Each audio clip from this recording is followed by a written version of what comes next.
Good morning and welcome to Godly Play. Happy Valentine's Day.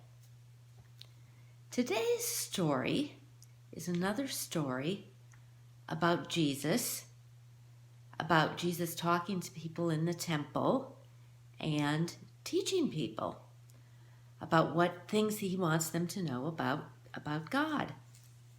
But actually, today's story starts way back before Jesus with a man named Moses. Now, if you remember back when we met in the Godly Play classroom, we've had some stories about Moses.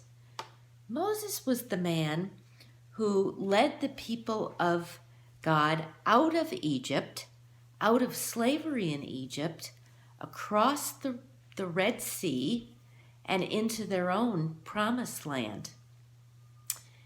And another story that we've heard about Moses is how when he was leading the people of God through the desert, he went up onto a mountain and was talking to God. And while he was up on that mountain, God gave him the 10 Commandments, or we sometimes call those the 10 best ways to live. We've told the story of the 10 best ways to live a few times in Godly Play.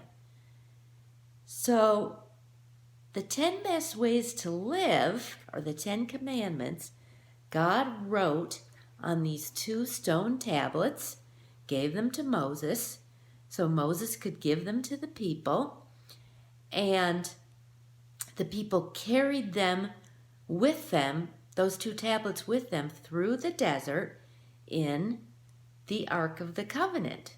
We have those little materials in our Godly Play classroom. So that's where the story starts. Now, fast forward to Jesus' time, and those 10 Commandments were very important to the Jewish people, the people of God, the people that Jesus grew up with. And there were people who worked in the temple called Pharisees. I think Miss Helen talked a little bit about them last week. The job of the Pharisees was to make sure that the people were following these 10 Commandments. They called them the laws, to make sure that the people understood the laws and were following the laws. And the Pharisees took their job pretty seriously. So when Jesus came along and Jesus started talking to the people about other things besides the laws, the Pharisees started getting kind of nervous and upset. And that's why they started asking Jesus some of these questions, sort of like trick questions, so that they could show that what they were teaching about the laws maybe was more important than what Jesus was teaching. So one day, Jesus was in the temple talking with the Pharisees, and the Pharisees asked Jesus, which of the laws is most important? Sounds like a bit of a trick question. And Jesus said, there are 2 laws that are the most important laws. The first is that you should love the Lord your God with all your heart and with all your soul and with all your mind. This, said Jesus, is the first and greatest commandment. And the second is love your neighbor as yourself. That's something that we often think about in church, and is a great wondering question. What does it mean to love your neighbor as yourself? Jesus went on to explain that all of the commandments are important, but these 2 commandments are the the the base, the basis, the foundation of all the other commandments. If you remember those two, love the Lord your God and love your neighbor, you'll have no problem remembering the other laws or the other commandments. So love the greatest commandment.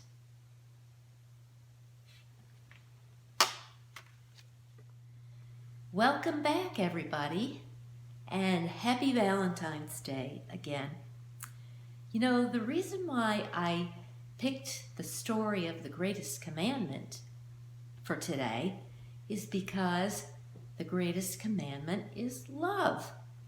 And on Valentine's Day, we celebrate love. Now, sometimes we celebrate the lovey-dovey, kissy, huggy, smoochy kind of love. But there are other kinds of love too, like the love you have for your friends, the love you have for your pet, the love you have for your family, the love you have for your mailman. Oops, I forgot to send a Valentine's card to my mailman. Anyway, today, Valentine's Day, is the day we celebrate all those kinds of love. And I wonder how you're going to celebrate today. I'm going to tell you a few things that I've done in my lifetime to celebrate Valentine's Day. When I was a girl in elementary school, we used to decorate a box at home that we used for our Valentine's mailbox. And usually we dug through our mother's closet for an empty shoebox that we could use as our Valentine's mailbox. And we could decorate it any way we wanted to. And then we would take it into school and put it on our desks or on the window ledge. And then everybody would bring Valentines in for each other. And we'd walk around the room and put the Valentines in everybody's mailbox. And then on Valentine's Day, we'd have a big party and we'd open up all the Valentines that we got from each other. Do you do something like that in school? So I decorated my Valentine's mailbox with these tissue paper flowers. That's another thing I used to do when I was a girl. We used to make flowers out of Kleenexes. And I tried it and it came out pretty good. But I think I need to look and see if I can find a YouTube video that tells me exactly how to do it. It's a little bit different than what I remember. Anyway, I was pretty happy with my Valentine's mailbox. Now, when I was looking for Valentines this year, and I went to the store, I found that in these days, you don't have to dig through your mother's closet for an empty shoebox. They have the empty boxes right at the store. I saw white ones and I saw red ones, and they already had the slit cut in the top, and you could use them to decorate your Valentine's mailbox any way you wanted. I also found something really interesting when I was out shopping for Valentine's. You can also buy kits for Valentine's mail bags. That's what this is. And the kit comes with the bag and all these little stickers and pieces that you can decorate to make a cute Valentine's mail bag. And then I guess you take that to school to collect your Valentine's in. So that was kind of fun. I made my own Valentine's mail bag.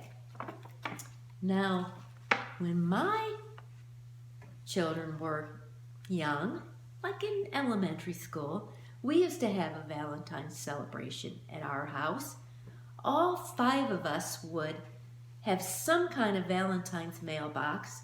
Sometimes it was a box, sometimes it was a bag, sometimes it was a little plastic bucket, sometimes it was a regular tin mailbox that looked something like this.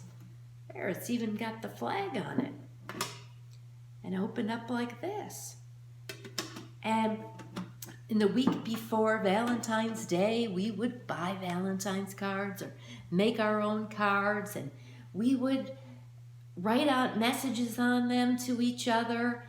And sometimes they were silly messages like, to David from Mr. Squirrel, or to David, Johnny, and Philip from Taxi Mom, or sometimes it was to Mr. Jim from President Biden, or to David from Sonic the Hedgehog. Silly things like that. And then we'd put all the Valentines in the mailbox, whatever we were using for a mailbox that year. And on Valentine's Day, we'd have our own little party, and we'd open all the Valentines, and we'd laugh at the silly messages about who the Valentines were from. So I wonder what you're going to do to celebrate Valentine's Day today. I've already had 2 really nice surprises this Valentine's Day. I'm going to share those with you, and I wrote them in my joy journal too. The first one was, I got some Valentines from Heifer International, and I was pretty happy about that. I thought that was fun. The animals are on the front of the Valentines, and on the back, they sent some fun facts like chickens can travel up to 9 miles per hour, and goats discovered coffee beans. Anyway, I was really thought that was a nice surprise to hear from Heifer International. And then my second nice surprise was I sent a Valentine card to my friend Miss Isla Jean, who goes to our church, and she sent me a picture back of the Valentine that I sent her, along with her very special teapot and a very special teacup. I'm sharing that picture with you. And boy, that made me so happy to see that picture. I'm so glad that Miss Isla Jean shared that with me, and I wrote that in my joy journal. So the rest of the day today, I'm going to make a cake. I'm going to make a red velvet cake that we can have as a Valentine treat. I think a red velvet cake sounds very Valentine's-y. That's my new word for this celebration, Valentine's-y. Mr. Jim thinks it's a very funny word. So I'm going to make the cake, and we're going to eat the cake, and I'm going to open some more Valentine's cards, and I'm going to call or text some of my friends and my family, and I'm going to tell them that I love them on Valentine's Day and every day. I hope you have a wonderful Valentine's celebration, and I'll see you very soon.